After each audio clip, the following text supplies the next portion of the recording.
Come and worship God. God is great and worthy of our praise. Come and worship God who is faithful, O God, our help in ages past. Come and worship the God of the pioneers. God is active in history and is part of our lives. This is our story. This is our song. We will now worship God by singing our opening hymn, The Church is One Foundation. All who are able, please stand as we sing our opening hymn.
Join me for the gathering prayer.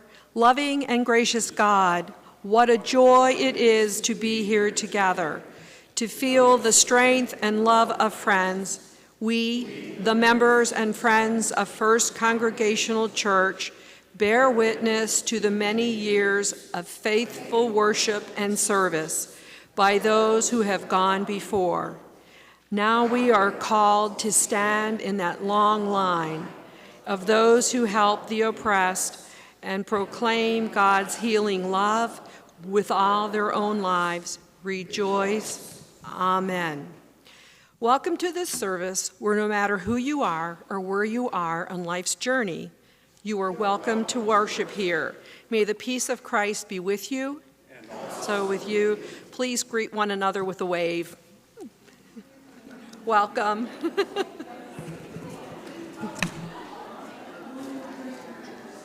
Good morning, Linda. Good morning, Sharon.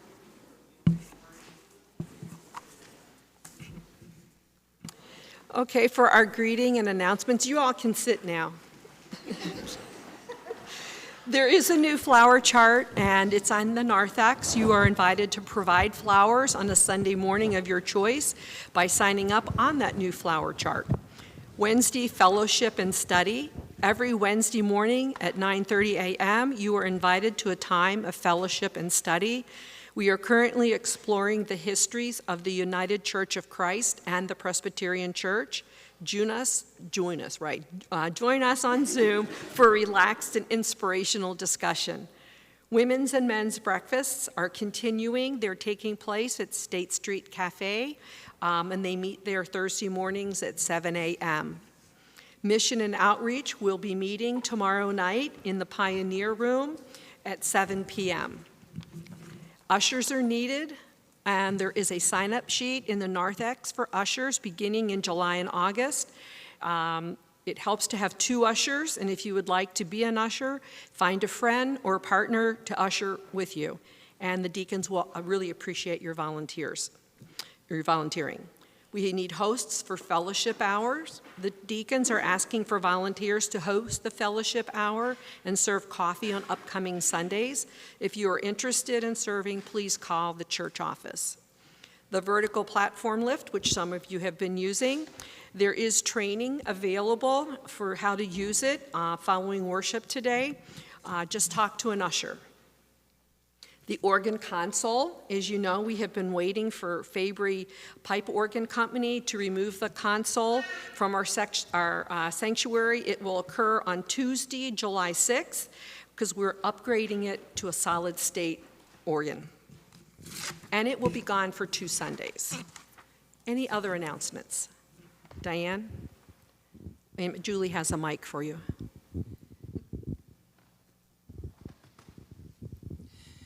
4th of July, Maple City Band will be providing their holiday concert again this year. We can make the music and we can bring the pies and the cakes, but during the concert we need help with people serving.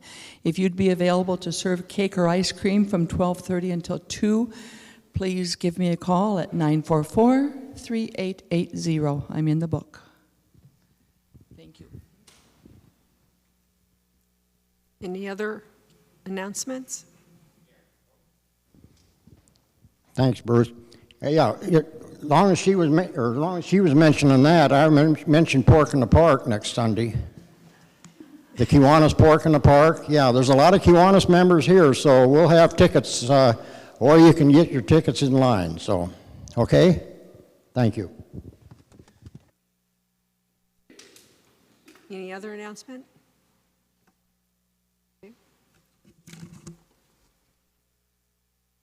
I'd like to invite any children or young at heart to please come forward.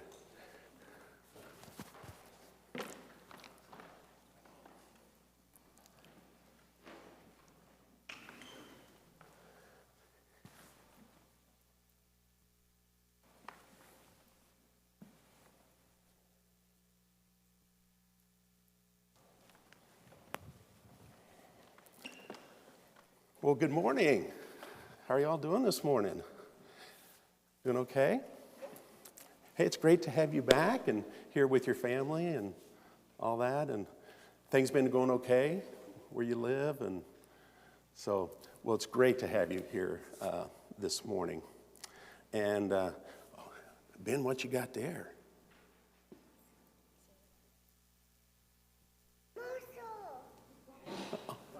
Marshall. Hey, I like that. From what? Pop Troll.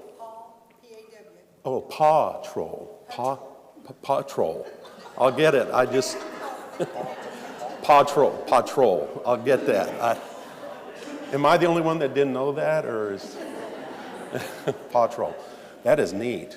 So thank you for showing that. Well, speaking of which, I have something here. And you know what's amazing? Can you believe, can anyone stop the wind? Oh, he can? Yeah. You can do that? You don't think so? You know, when the wind comes, to think that, does anything control that wind? I mean, just, can anybody stop the wind? Or when these things get...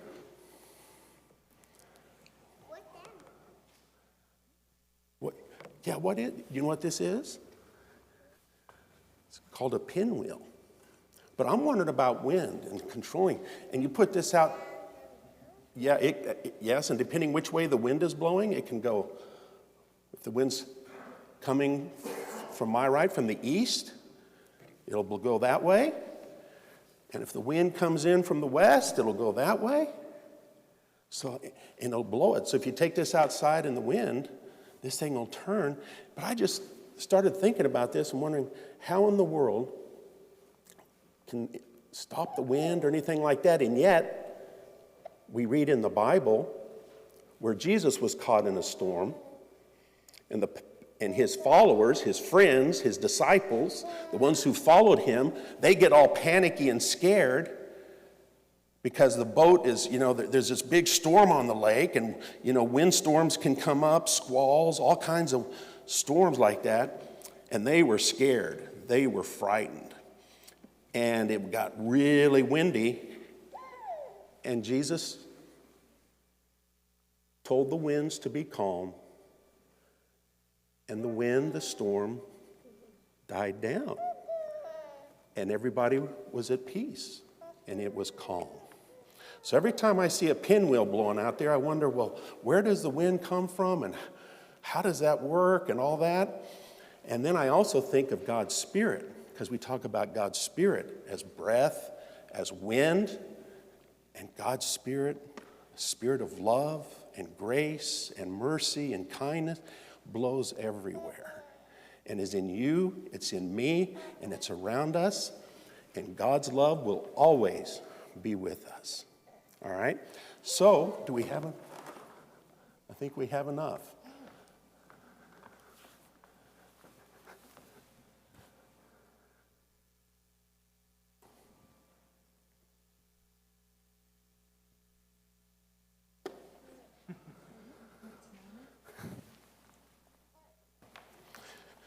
So now if you take that outside on a windy day, that thing should spin. Or put it in front of a fan. If you have a fan at home, maybe that'll get it to spin as well. But when we think about that, we think about Jesus calming a storm, but also we think about God's Spirit blowing in our lives, making everything new every day. So anyway, thank you for being up here. How long are you guys going to be here? You're leaving tomorrow? Okay. I came here on Thursday. Oh, so you've had a good few days here. Are you involved in activities during the summer where you're at with music or sports or arts or? Softball camp, basketball camp. Oh, gee. I think I'm doing baseball camp. Are you? Soccer and baseball. Soccer and baseball. So that keeps you busy and going well. And are you going to be meeting in person for school now coming up in the new year? And you did that last spring as well, or? Okay. Well, it's great having you here and having both of you here as always. So thank you for coming up, and you can take that with you, and you're invited now to go back.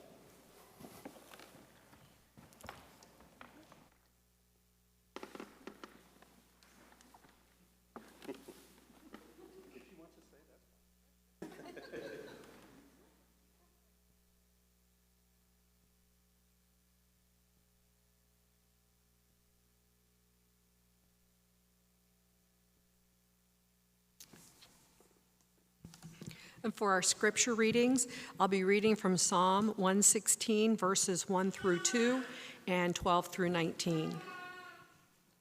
I love the Lord because he has heard my voice and my supplications.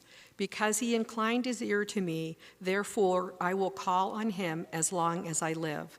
What shall I return to the Lord for all his bounty to me? I will lift up the cup of salvation and call on the name of the Lord. I will pay my vows to the Lord in the presence of all his people. Precious is the sight of the Lord, is the death of his faithful ones. O Lord, I am your servant. I am your servant, the child of your serving girl. You have loosed my bonds. I will offer to you a thanksgiving sacrifice and call on the name of the Lord. I will pay my vows to the Lord in the presence of all his people, in the courts of the house of the Lord, in your midst, O Jerusalem. Praise the Lord. Our second reading is 1 John chapter 3, verses 1 through 3. See what love the Father has given us, that we should be called children of God, and so we are. The reason why the world does not know us is that it did not know him. Beloved, we are God's children now. It does not yet appear that we shall be, but we know that when he appears, we shall be like him, for we shall see him as he is. And everyone who thus hopes in him purifies him as he is pure. This ends today's readings.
That was wonderful. Thank you.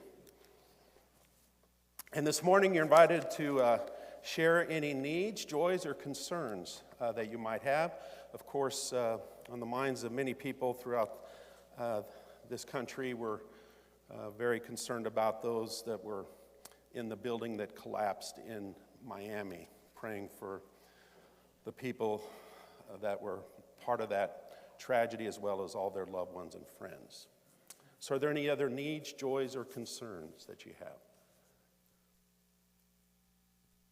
Our granddaughter Zoe, who works for FEMA, her job in Oregon has ended from the fires, so she will be traveling back to Texas, a 3-day journey for a 20-year-old, and she does have some of the workers that are going to be traveling along. So just keep her in your prayers while she makes this journey. Any other prayer requests? If not, let us observe a moment of silent prayer and meditation.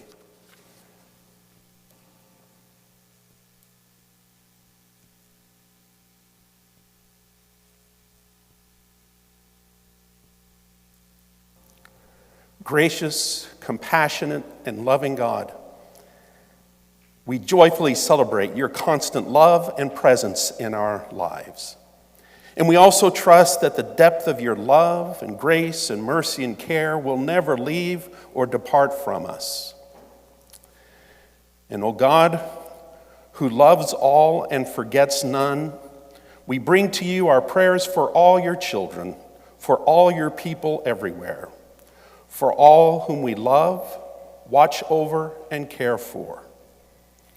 We pray for all prisoners and captives, all who suffer from oppression, that you will manifest your mercy toward them and make all hearts as merciful and compassionate and loving as your own. For all who bear the cross of suffering, the sick in body or mind or spirit. For all those who are troubled by the suffering of those that they love. For all who are absorbed in their own grief. We pray that your comforting and loving spirit will be with them to grant them your peace that passes all understanding. We also pray for all people that are perplexed by the deeper questions of life. We pray that your light may guide them. And we pray, O God, for all those who are feeling weak, that your mercy may be their strength. For all who are lonely or sad, especially in the midst of others' joy, that they may know you as their friend and comforter. And, O God, we pray for all that are forgotten by us, but are dear to you, which is every single living thing on this earth. O compassionate God, hear our prayers and answer them according to your will, and make us channels of your infinite grace. We pray these things through Jesus Christ, who taught us when praying to say, Our Father, who art in heaven, hallowed be thy name. Thy kingdom come, Thy will be done on earth as it is in heaven. Give us this day our daily bread, and forgive us our debts as we forgive our debtors. And lead us not into temptation, but deliver us from evil. For thine is the kingdom, the power, and the glory forever. Amen. Well, during the pandemic, and since we regathered for in-person worship, the offering has not been taken up here in the sanctuary, but we do have offering plates available in the narthex as you leave the worship this morning. And we thank everyone for their dedication, their commitment, and their generosity for supporting the ministries of this congregation. So we thank you for that, and now we sing our doxology.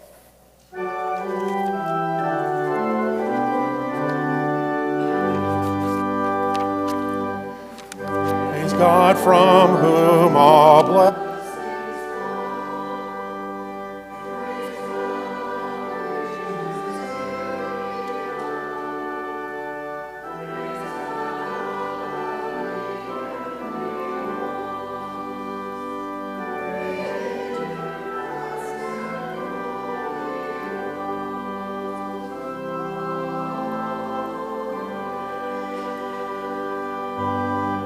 Now let us pray together. God of life and love, out of the abundance of our lives, we offer these gifts to you. Through your blessing and our willingness to share, may these offerings become a source for hope and love in the church family and in the community beyond us. Amen.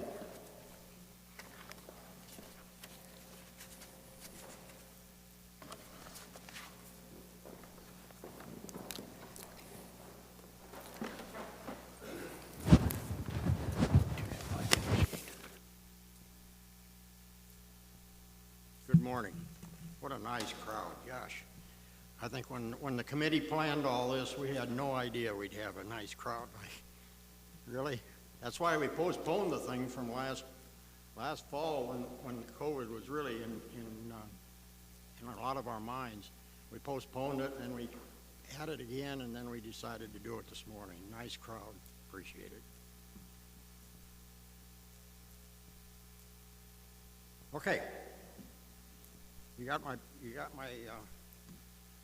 got a big picture of the committee here. Today is a time for us to look back and honor those members of our congregation with over 50 and 75 years of membership. Our historical committee was formed in 2010, with these members taking part. You got Gib Cady, Mary Harris, Pastor Bruce, Betty Hartman, then I'll go the other way, Dick Ford, Lenora Pritchard, Angie Snook. I guess that's it. I'm holding a picture of Gene Heller, and Gib is holding a picture of Bill Bean. Those were two original members that we had on our committee, and they've since passed on. But they really, this is what got this whole thing going about our history and that type of thing. Since then, we've added Diane Graham, who was a relative of the Cady family, to provide background information on some of the things that have gone on in our church. Over the years on Heritage Sunday, our committee has made various presentations regarding our church's history. And I'm just going to review just a few of them here. You'll remember that we had a skit from the men of the church meeting at Brandenburg's Tavern down in Dayton. We did that one Sunday. This is very early on that we did that. And for our 175th anniversary of the church, or of the community, we made a float just like the old original church that was built out here on the lawn. We've had a couple of Catherine Bartlett portrayals. I think Ruth White did the first one, and Carol Newlibe, I know, did the second one, and where they dress up just like Catherine Bartlett used to, and portrayed her part in founding of the church.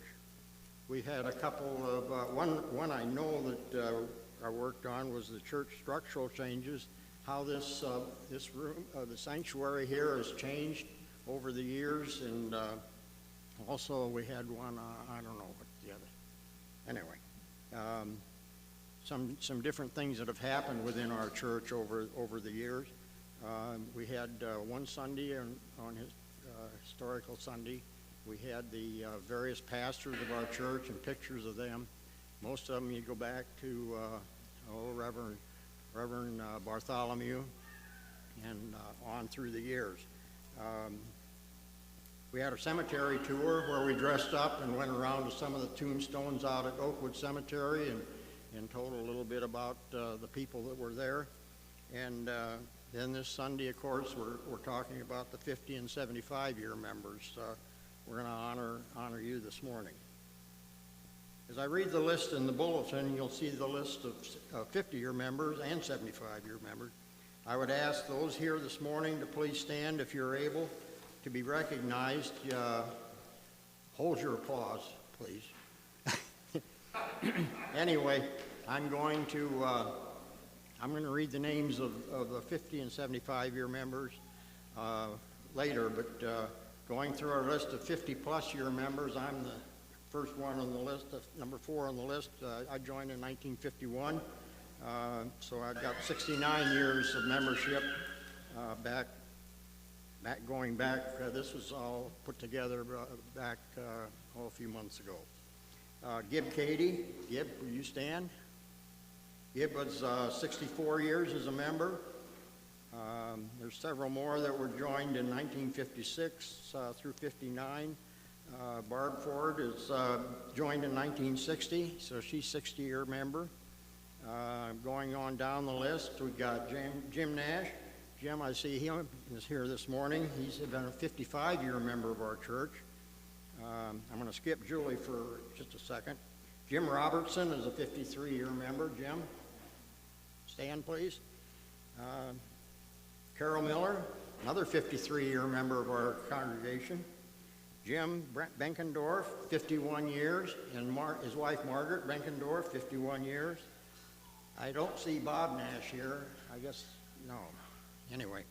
And then Kevin O'Brien, who's a 50-year member. So thanks you all. Let's give them a round of applause, please.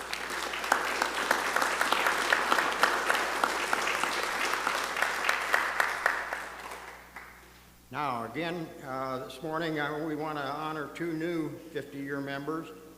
They're Julie Frels and Kevin O'Brien. So if you two would come up and stand right here in front. I want to get the other microphone here.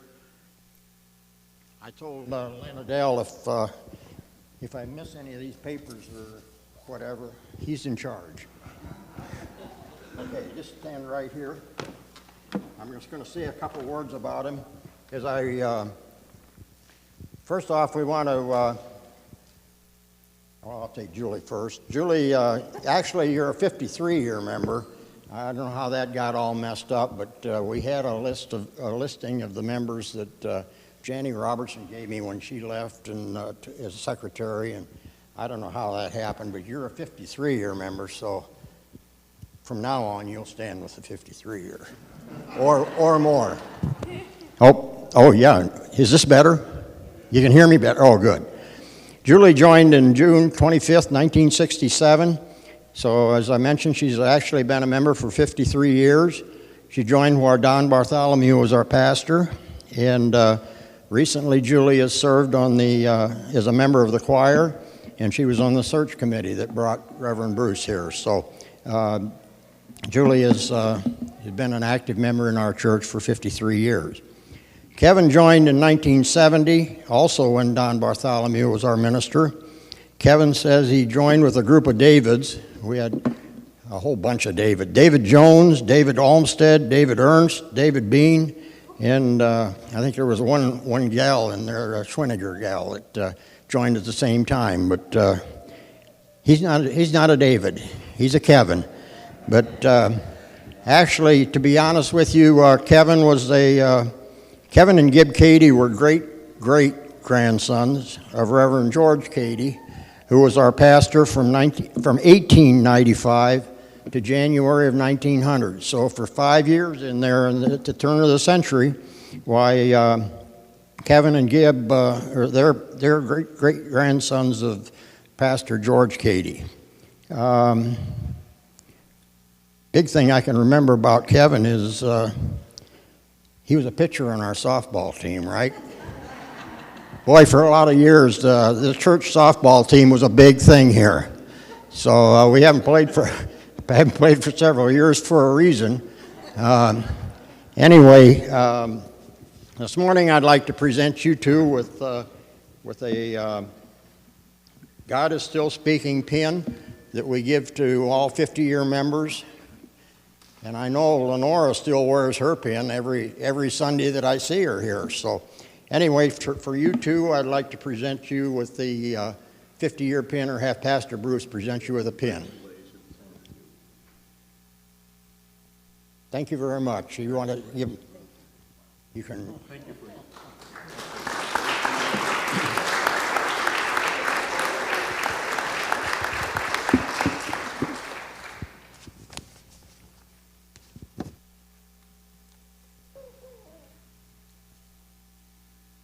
Okay, now we move to our 75-year members, and we have two 75-year members. We don't usually do this, but gosh, 75 years is a long time. And we would all hope that we could make that ourselves. So today we honor and recognize two 75-year members, Lenora Pritchard and Nadine Swanson. Both joined in 1945 when our minister was Alfred Niederhellman, right? You remember Pastor Niederhellman? I know Lenora's shaking her head, yeah, okay. Alphabetically, we'll go. Lenora has been an active member in our church activities over many years, well, at least 75, and is a valuable member of our historical committee. We rely on Lenora's memory when looking at old pictures of our members, old news articles, and church activities. She's a regular attendee at our worship services on Sunday, and we always enjoy visiting with her during fellowship time. Nadine's accompanied this morning by her daughter, Tammy Swanson Dines. You want to stand? Oh, yeah, stand. Yeah, there you go. Tammy has also got, her two daughters are here, Nadine's two granddaughters. Eva lives in Geneseo in her grandparents' house, and she's a quilter in LeClaire, right? Yeah. And Elissa is a sophomore at Dubuque College. So anyway, I'm glad to have you girls accompany Grandma here today to see this presentation. So thank you for coming.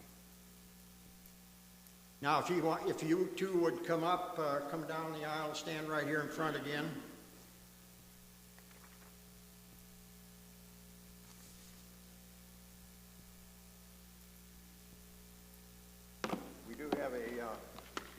We do have it just right here, and Pastor Bruce, if you would come over here. Nadine and Lenora, we're just more than happy to have you as 75-year members and to recognize you this morning. I know you're well over 90 years old, right? Yes. 95 or 96? 95. 95 and 96. Yeah, so she's approaching 96. So anyway, we're glad to have you both here, and I'll tell you what we've got for you this morning. We actually had the committee talked about how to recognize these two 75-year members. Lenora said she didn't need anything. We sat over there in the park one day at one of our meetings with a lot better weather than this. But we sat over in the park and said, I said, you know, maybe we ought to give something to these 75-year members. And you got everything, both of you. I'm sure you don't need anything else. You don't need anything else. And by the same token, we did want to do something special for you. So with the generous help of Dave and Dale Smith at Smith's Art Studio, we want to present you with this pop-up card to each of you in recognition of 75 years of membership. And Pastor Bruce has got one. Yeah, sure. I'll take yours, Nadine. These are both the same. Dave Smith came up with this idea. I told Dave if he wanted to bring his order book, why, he'd take orders after. Anyway, this card says, "Celebrating with Joy." I say it's a pop-up card. The copy of the church popping up, 75 years of membership, and First Congregational Church, and I've got Nadine's here, and Lenore's got one. We'll have a copy of them downstairs for coffee hour if you want to take a quicker look at that. But anyway, this is something that you can stick in the drawer or something. You don't have to, it don't take room up on a shelf or anything. But anyway, we do want to present you with this for 75 years of membership. Very nice. Thank you.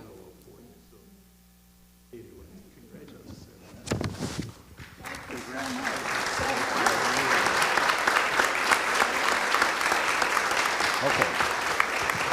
Yeah, you can go on.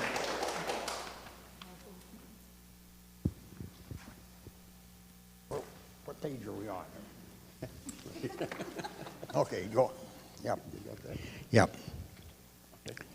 Today we recognize you for the years of ministry and service to our congregation and the many years that you have given to the Church of the Pioneers here. And I want you to go to the next slide. And we've got I want you to repeat after me. We give thanks for all God has given us as members together in the body of Christ and in the congregation. With you, we renew our covenant to faithfully participate in the ministries of the church by our prayers, our presence, our gifts, and our service, that in everything God may be glorified. Members of the household of God, I commend these persons to you for your continued love and care. And now may the God of all grace and love establish you and strengthen you by the power of the Holy Spirit, so that you may live in grace and peace. Amen. Thank you, Pastor. Thank you.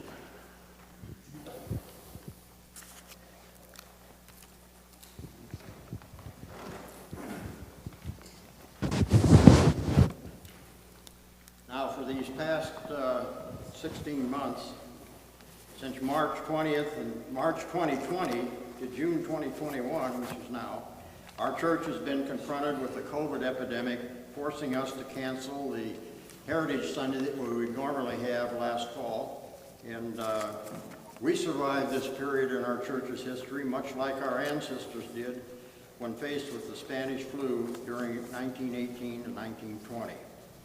How did they do it?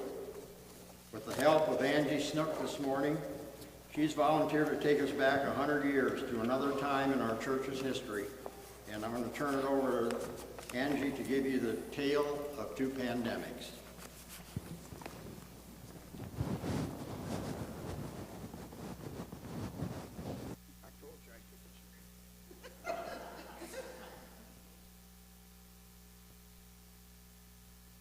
Thank you. I joined the real world. Oh, you're welcome. Mel often asks me, how comes you're never liturgist? You're not afraid to get up and talk in front of people. I said, because I have to stand on a stool.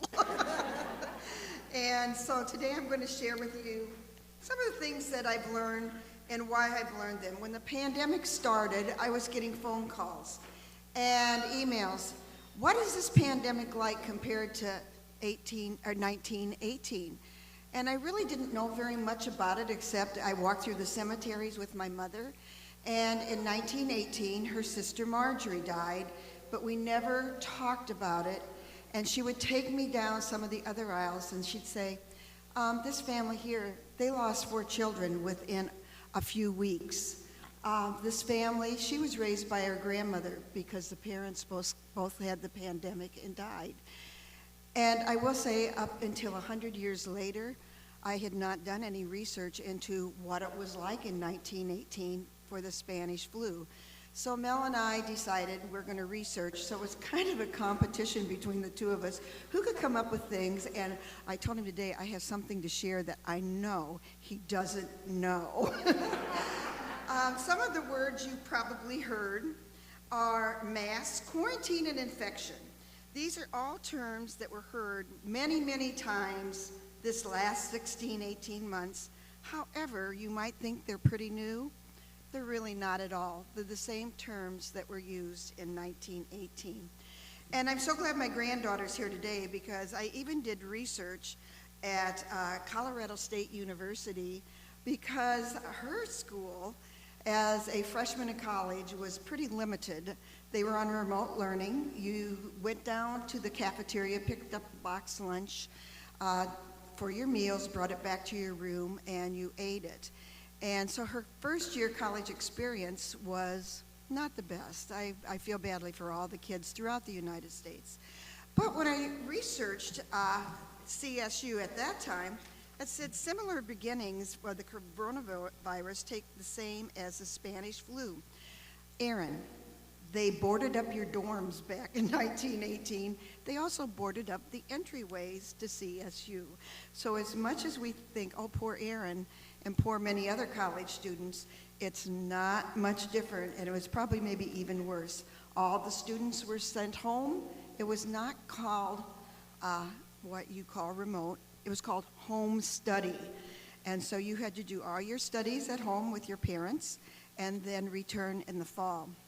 Well, although it was called the Spanish flu, the epidemiologists and the virologists, I didn't even know these words before, from around the world agreed on one thing.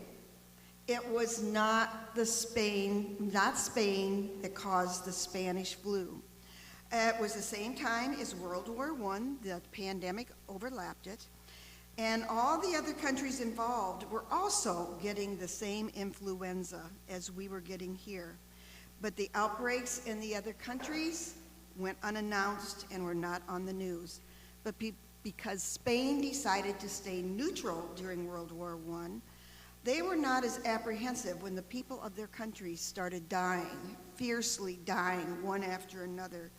And they announced in the spring of 1918, the H1N1 influenza was all over the world. 3 to 5% of the world's population in 1918 died from the pandemic. An estimated over 500 million people throughout the world had the Spanish flu, and more than 50 million people died. In the start of February 1918, it ended in April of 1920, and in some parts of the world there were 3 waves of it. Other parts of the world there were 4. Why was it so deadly? We had no medications, very few doctors, small hospitals, small rural areas had no one. Now there is one thing to be a little bit thankful for. How many of you remember Bayer aspirin or still have it in your shelves at home? Bayer aspirin was brought to the surface only by physicians only in 1899, but by 1979 it was opened as an over-the-counter drug, and it was used to reduce your fever. So if you got the influenza, if your city wasn't shut down, you went and got your Bayer aspirin to treat your loved ones. If you were taken to the hospital, you were given Bayer aspirin. And if you went into pneumonia, how many people have EpiPens? Epinephrine was the second shot that was given to you. The only other means they had was oxygen by oxygen mask. How did the Spanish flu die out? Well, we've talked about this in the last 18 months too, that we needed to have enough people get the flu that we would have the population that would be a systemic and a pandemic that no one else could get it. And really that's how the Spanish flu died out. Countries around the world, so many people had it that the population no longer had enough sustainable people in order to keep the pandemic going.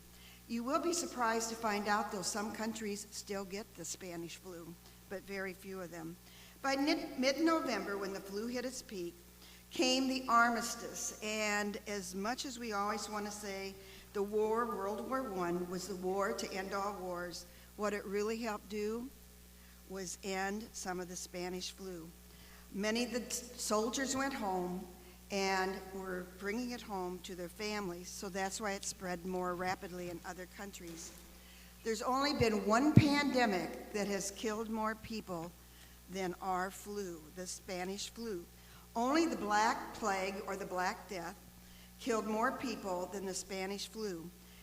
Because of the way they took statistics at that time, they could only estimate between 75 and 200,000 people died. How did the U.S. handle the flu? Well, cities decided to close down everything, just as has happened to us in the last 18 months. Also remember, there were no flu shots, so there was no way to prevent it. It killed and established 670,000 American people died, and 20 to 50 million worldwide. Quarantine, masks, and distancing was all they had to do as well. Now, luckily, 55 years after the Spanish flu, our doctors and epidemiologists came up with the flu vaccine. And by 1938, it was administered to the people of the United States. One of the things that is most exciting to me is that in 1918, as early as 1881, we had a lady that was a part of this community, came to this church. Her name was Hattie Waite, and her husband was Judge Waite. And they both had a lot of influence in our community. And Hattie, even though we give her the credit of the Red Cross, she gets even more credit than that. She was part of the abolitionist movement, and then, of course, she was one of the women's rights in getting us the right to vote.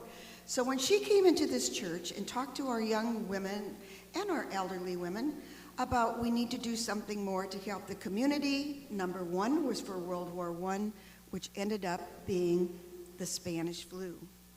100 years ago, December 6, 1918, an issue of the Geneseo Republic announced from a local board of health by way of our mayor, Mayor Ott, because of the many cases of Spanish flu in our midst, it is deemed unwise for the general welfare of this community to issue this proclamation ordering all churches and all schools closed, forbidding all gatherings, entertainments, lodge meetings, social functions, public sales on streets or otherwise.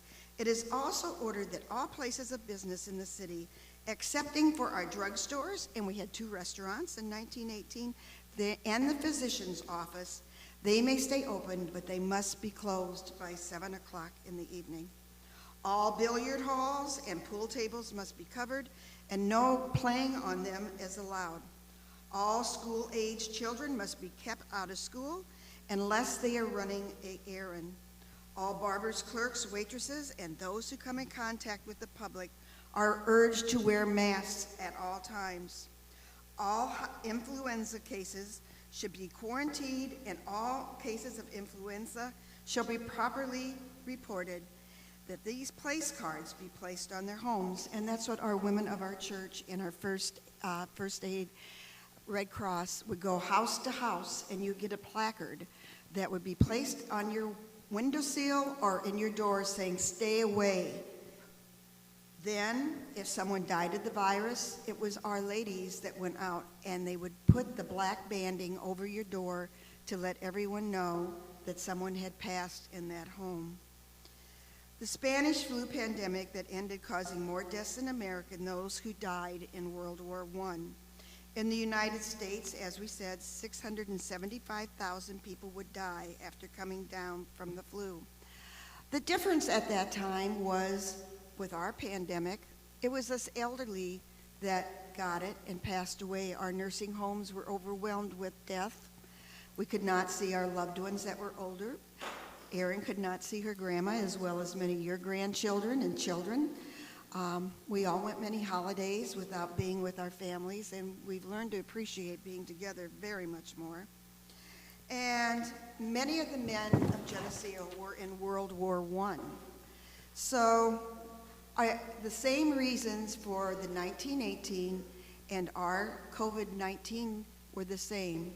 They were in camps and they were in close proximity to one another. During this time period, a greater number of Americans would become sick, including the President of the United States in 1918, Woodrow Wilson.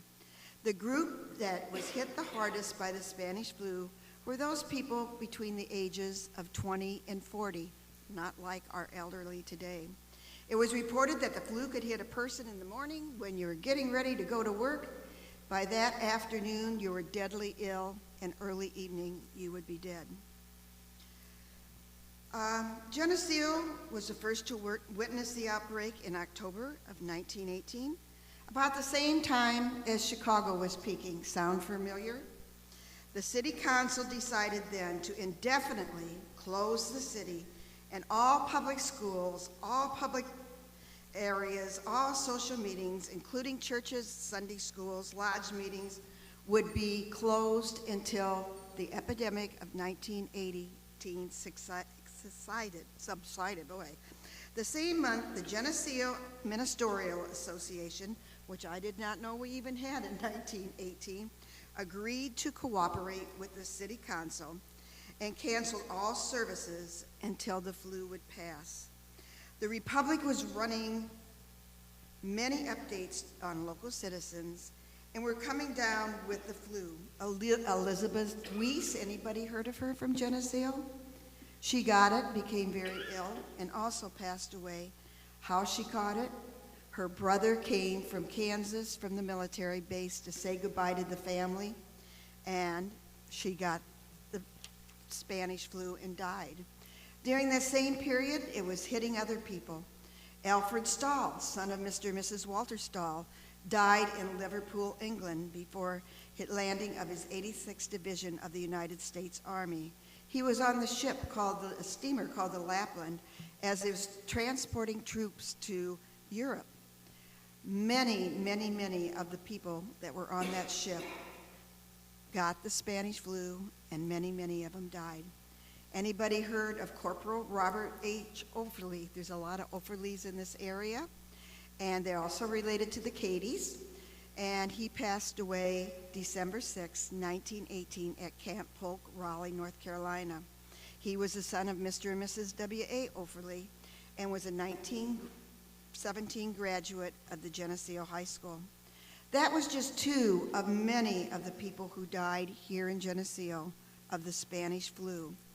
A report in 1919 stated that 25,000 deaths were caused by the influenza, and 1 in 6 people in the state of Illinois suffered from the disease between 1918 and 1919.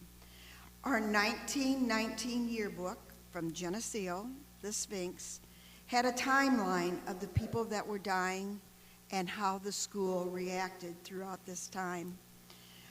The timeline recorded who had passed away and what occurrences were happening within the community, which mainly said, okay, again this month, Geneseo's shut down. On October 11th, they reported that the flu was getting really bad in the schools, and quite a few people had it, and they were out with it and quarantined with it. But thinking, we can't close the schools. This is the schools. Our children need to be here.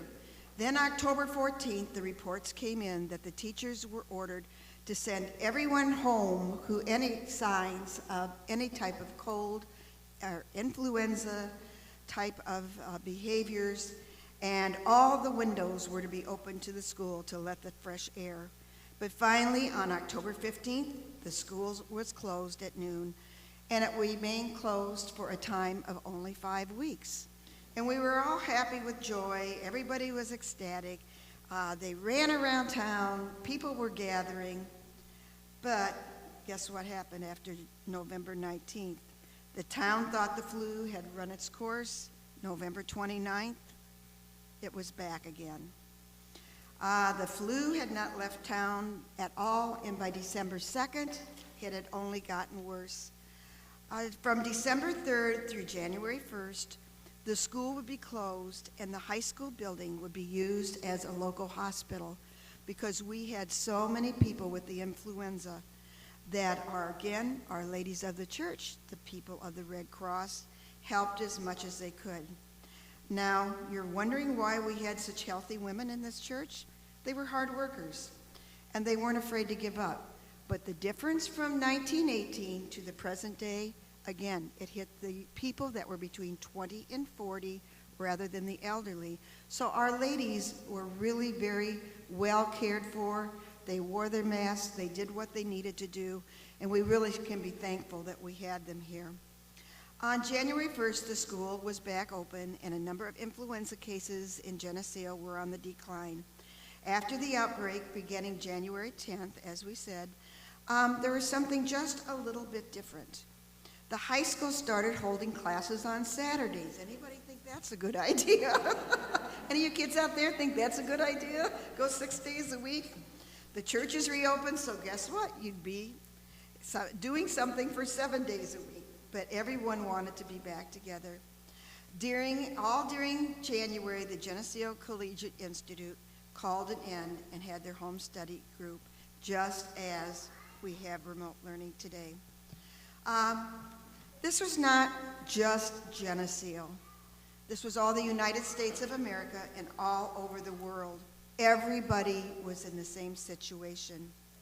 Today, we have medications and we have knowledge to help us with the COVID-19.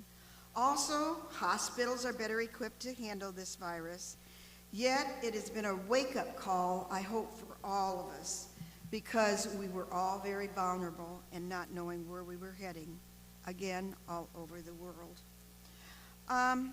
I wanted to tell you one more thing. This is the one my husband doesn't know. I was doing the research on the state of Illinois, and I came up with this, not knowing this myself. It takes place with the 1918 pandemic and the 1919 in Monmouth, Illinois. See if you recognize this. Just after World War I ended in November, sickness spread through Monmouth, and the Reagan family, including Nell and Jack and their 2 sons, Ronald and Nell, known as Dutch and Moon. Anybody's bell go off with this? They lived early 1917 to August 1919. As the town people welcomed the news of armistice, they were also wearing masks to prevent the spread of the virus that was killing so many people in Illinois. The future president of the United States, just 7 years old, watched his mother's condition get worse and worse. They feared over and over again that Mrs. Reagan, Nell Reagan, would die. Nell had been a healthy, middle-aged Midwestern woman before the epidemic, but at her worst, Dutch and Moon and Jack thought, in his words, was a goner. The life experience brought the idea of mortality even closer to him as he became the President of the United States. Nell recovered, but the experience of nearly losing his mom never left Ronald Reagan. My daughter sent me this, and this is actually from one of the Congregational magazines from March 17th, and I've kept it on this little piece of paper because every time I got discouraged, I would read this, and I also put it on my cell phone because I thought it was very important for everyone to remember.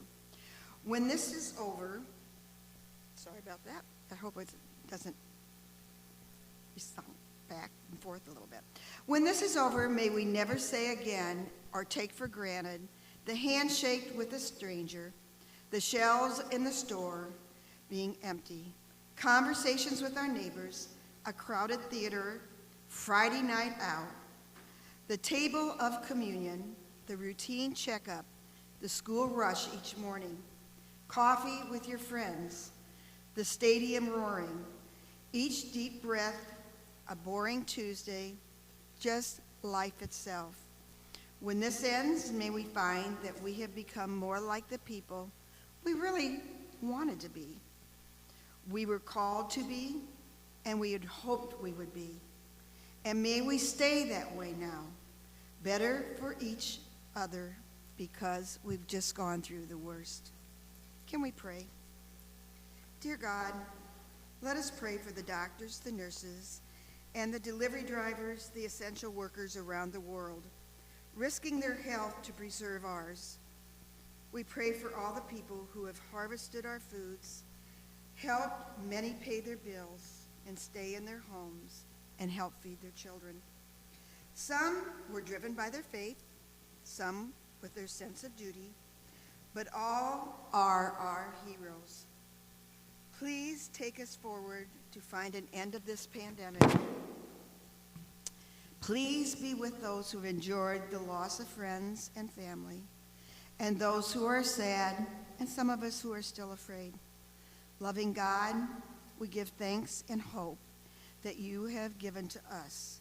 Guide us to have faith over fear, and know you are always with us. In your name we pray. Amen. How many of you are Kiwanis members in here? Will you raise your hand? I'm speaking at Kiwanis July 27th. Kiwanis all over the United States were very helpful and beneficial during the 1918 pandemic. Our local chapter started in 1920, and when I give this talk, I'm going to share with the Kiwanis what part they played. I won't tell you any secrets yet, but there's a reason in 1920 to 1921, our Geneseo Kiwanis was also part of the new chapter in helping with the great pandemic. One other announcement, because of our weather we've been having, we are going to be serving our special treats for our honored guests today in the basement rather than out on the lawn. It's very wet, and if we put chairs there, you're going to sink in and fall over. So please join us afterwards for coffee and fellowship.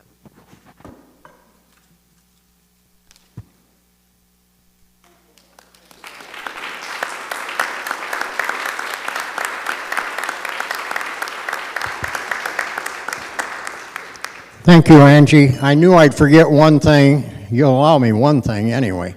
But I forgot to introduce Lenora's grandson, Jay Falk. Jay, would you please stand? I'm indebted to you.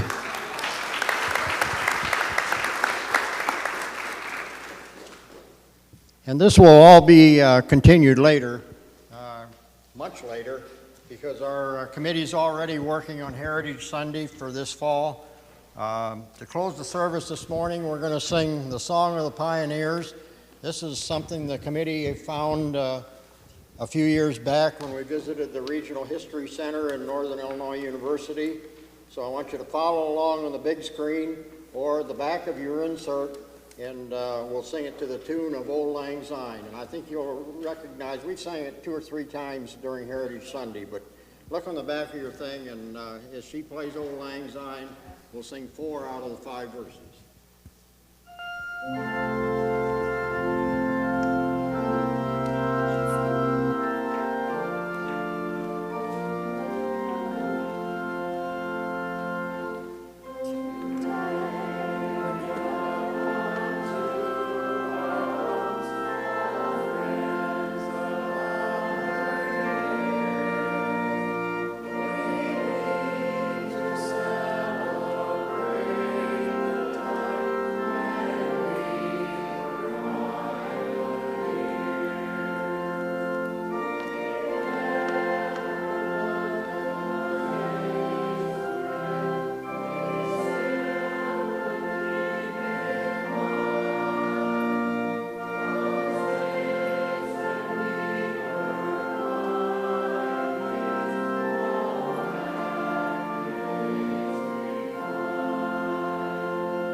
Let us read responsively.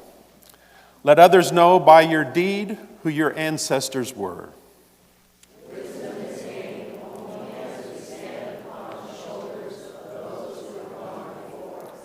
Go knowing that your life has been touched by grace. Go filled with the peace and love of God. Amen. And we will now sing our congregational benediction, God be with you, till we meet again.